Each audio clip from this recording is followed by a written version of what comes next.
সোজা আপডেট দিয়ে রাখি যে রেড পেন মার্ডারের যে তিনজন মেন অ্যাকিউজ ছিলেন সেই তিনজনের মধ্যে একজনের নাগাল আমরা খুব শিগগিরই পেয়ে যাব। আমি কার নাগাল পাবো সেটা বলতে চাইছি না, কিন্তু একজনের নাগাল ভারতের খুব কাছে আছে, তার নাগাল পেয়ে যাবো। একদমই ছাত্র। সে ব্যক্তির পরিচয়টা আমি দিয়ে দিচ্ছি, সে ব্যক্তি বর্তমানে কলকাতাতে নেই বা মানে ইন্ডিয়াতে নেই। সে ব্যক্তির পরিচয় আমি দিয়ে দিচ্ছি এবং এখনও আরজি করে যে জড়িত আছে তার নাম আমি এই মুহূর্তে বলছি না, ইনভেস্টিগেশনের সাথে আমি সেই নাম এই মুহূর্তে বলতে চাইছি না। সে ব্যক্তির নাম আমি বলে দিচ্ছি, সে ব্যক্তি কোন বিভাগে আছে নাম বলছি না, কোন বিভাগে ছিল আমি বলে দিচ্ছি।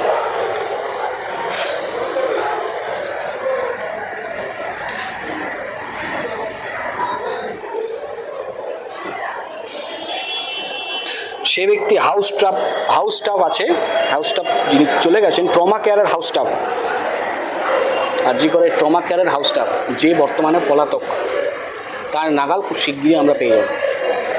ধন্যবাদ আপনার মূল্যবান সময় আমাদেরকে দেওয়ার জন্য। আরজিকর স্ক্যামের যে আপডেট হচ্ছে সেটা বিগত দিনে আপনারা দেখেছেন যে Akhtar Ali versus state of West বেঙ্গলে যে জিনিসগুলো উঠে এসছে মানে যেটা হচ্ছে মেডিকেল স্ক্যাম এবং মেডিকেলে যে দুর্নীতি, বিভিন্ন রকম সরঞ্জাম ইকুইপমেন্টস, প্লাস বডি মানে dead body scam, plus dead বডির যে আপনার পর্ন শ্যুট হয়েছে সেটার যে একটা মানে র্যাকেট চলেছে। আজকে যে বড় আপডেটটা যেটা হচ্ছে আপনার জলের দুর্নীতি কীরকম? জলের দুর্নীতি হচ্ছে, আমরা সবাই জানি যে লিপস অ্যান্ড বাউন্স বলে একটা কোম্পানি আছে, যার ডাইরেক্টর এক সময় বা এখন হয়তো মাননীয় সাংসদ অভিষেক বন্দ্যোপাধ্যায় ছিলেন বা আছেন, এবং যার সিইও বর্তমানে সিবিআই কাস্টাডিতে, যাকে কালীঘাটের কাকু বলে আমরা জানি, বা সুজয় কৃষ্ণ ভদ্র। এই ব্যাপারে লিপস অ্যান্ড বাউন্স বরাত পায় রাজ্যের 5টা হসপিটালে জলের ডিস্ট্রিবিউশনের জন্য। এবার লিপস অ্যান্ড বাউন্সের সেই সময় যেহেতু কোনো ম্যানুফ্যাকচারিং ইউনিট ছিল না, লিপস অ্যান্ড বাউন্স কী করে, কোনো একটা লোকাল কোম্পানি, সোয়ানসো কোম্পানিকে দিয়ে তার জলের ম্যানুফ্যাকচারিং ইউনিট, মানে সেই জলটা ম্যানুফ্যাকচার করবে, তার জলটা নেবে এবং তার জলের ওপরে এই স্টিকারটা মারা হবে এবং এই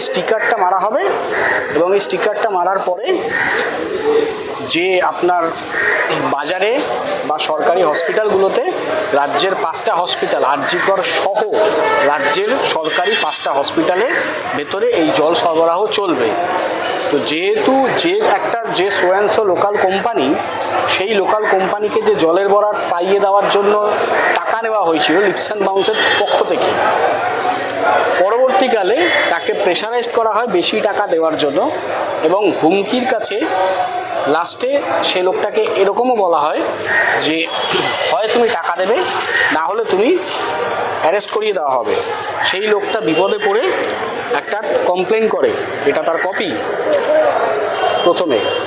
কপি, যে লোকাল লোক কমপ্লেন করে একজন এমএলএর বিরুদ্ধে, যে তেহট্টর এমএলএ, এটা তার কমপ্লেনের কপি। পরবর্তীকালে এই কপিটা এফআইআরে রেজিস্টার হয় গভর্নমেন্ট অফ ওয়েস্ট বেঙ্গলের পুলিশের থেকে, এটা হচ্ছে তার এফআইআরের কপি। এবং তারপরে সিবিআই যখন কেসটা টেক ওভার করে, এটা তার সিবিআইয়ের তরফে এফআইআর হয়, এটা তার সিবিআইয়ের এফআইআরের কপি।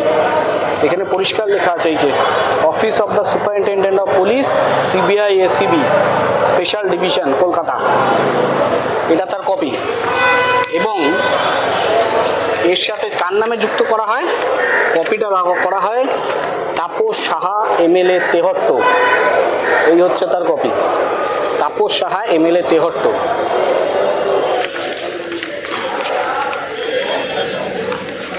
এখানে লেখা হয়,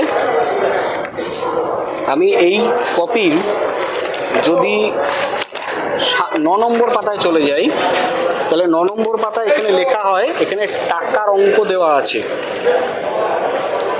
14,10,000 এই টাকা নেওয়া হয় এবং 99,000 ব্যাঙ্ক ট্রানজ্যাকশান করা হয়।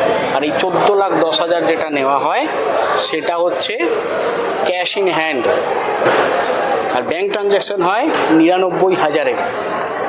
কপিটা যদি ভালো করে করা যায় তাহলে পরিষ্কার দেখা যাবে এর মধ্যে সিবিআইয়ের তরফ থেকে যে দোষী সাব্যস্ত করা হয়েছে একমাত্র তাপস সাহাকে। এখানে পরিষ্কার এই যে এই কপির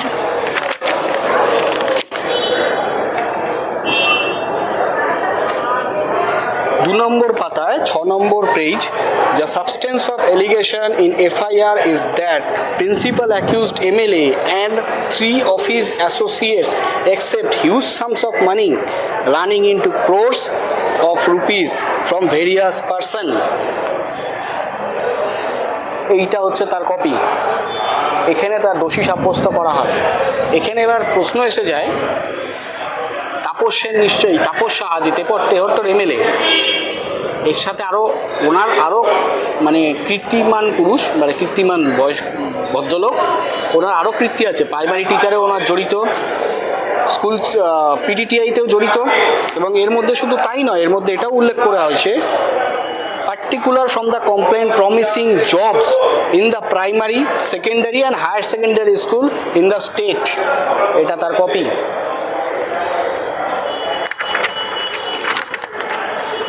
He also been made for jobs and fire service and health। স্বাস্থ্যক্ষেত্রে চাকরি পাইয়ে দেবে, ফায়ার সার্ভিস মানে দমকল পরিষেবা যেটা আমরা বলি বাংলায়, সেই জায়গায় চাকরি পাইয়ে দেবে, তার নাম করেও টাকা তোলা হয়েছে। টাকা তুলেছে। এই যে সিবিআই এর যে এফআইআর করা হয়েছে তার এখানে পরিষ্কার লেখা হয়েছে, যা সাবসিকিউয়েন্ট এলিগেশন, আমি আবার পড়ছি, allegation is the FIR that the principal accused MLA and 3 of his associates accept huge sums of money running into crores of the rupees from various person। একাধিক ব্যক্তির কাছ থেকে এই টাকা তোলা হয়।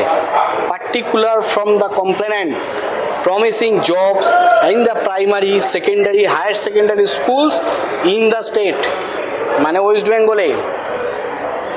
promises had, আবার জিনিসটা আমি পড়ছি, also been made for jobs in the fire service and health department। মানে স্বাস্থ্যক্ষেত্রে দুর্নীতির যে টাকা গেছে এটার সাথে এই টাকা সরাসরি যুক্ত এবং এই ব্যক্তি সরাসরিভাবে যুক্ত। বিগত দিনেও তাকে জেরা করা হয়েছে এবং আগামী দিনেও জেরার সম্ভাবনা প্রবল। এবং সবথেকে বড় কথা, তার তাপস সাহা এমএলএ তেহট্ট, যার নামে সিবিআই নেমড এফআইআর আছে, এটা হচ্ছে তার কপি। এবং সবথেকে বড় কথা, আমরা সবাই এটা জানি, তাপস সাহার ঘাড়ে মাথা কটা থাকতে পারে যে মন্ত্রিসভার মানে টপ লেভেলের গ্রিন সিগন্যাল না হলে এত কোটি টাকা দুর্নীতি করেও সে এমএলএ পদে আছে without any kind of litigation, criminal conspiracy. তার মানে প্রশাসনের সর্বোচ্চ কর্তা বা কর্ত্রী তার মদতপুষ্ট এই স্নেহভাজন ব্যক্তি। আগামী দিনে এই সত্য বেরিয়ে আসবে। এবং সবথেকে বড় কথা, আরজি করে যে রেপ অ্যান্ড মার্ডার যেটা ব্রুটালি হয়েছিল, আমাদের কাছে যে এভিডেন্স এসেছিল বা সিবিআইয়ের তরফে যে এভিডেন্স আছে সেটা ওয়ান ম্যান দেখাচ্ছে, বা সেটা একাধিকভাবে, সেটা আমরা কোর্টেও রেকর্ডের স্টেটমেন্ট আছে, আমরা কোর্টেও সেই স্টেটমেন্ট দিয়েছি। এবং আগামী দিনে এই তথ্য আরও বেশি বেরিয়ে আসবে। কারণ আপনাদের একটা সোজা আপডেট দিয়ে রাখি যে রেপ অ্যান্ড মার্ডারের যে 3 জন মেন অ্যাকিউজ ছিলেন, সেই 3 জনের মধ্যে একজনের নাগাল আমরা খুব শিগগিরই পেয়ে যাব। আমি কার নাগাল পাবো সেটা বলতে চাইছি না, কিন্তু একজনের নাগাল ভারতের খুব কাছে আছে, তার নাগাল পেয়ে যাব। একদমই ছাত্র। সে ব্যক্তির পরিচয়টা আমি দিয়ে দিচ্ছি, সে ব্যক্তি বর্তমানে কলকাতাতে নেই বা মানে ইন্ডিয়াতে নেই, সে ব্যক্তির পরিচয় আমি দিয়ে দিচ্ছি। এবং এখনও আরজি করে যে জড়িত আছে তার নাম আমি এই মুহূর্তে বলছি না, ইনভেস্টিগেশনের সাথে আমি সেই নাম এই মুহূর্তে বলতে চাইছি না।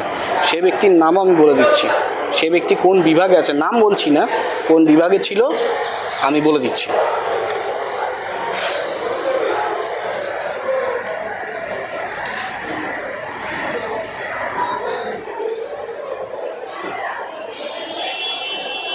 সে ব্যক্তি হাউস স্টাফ আছে, হাউস স্টাফ যিনি চলে গেছেন, ট্রমা কেয়ারের হাউস স্টাফ, আরজি করে ট্রমা কেয়ারের হাউস স্টাফ, যে বর্তমানে পলাতক, তার নাগাল খুব শিগগিরই আমরা পেয়ে যাব। আচ্ছা, ধন্যবাদ আপনার মূল্যবান সময় আমাদেরকে দেওয়ার জন্য।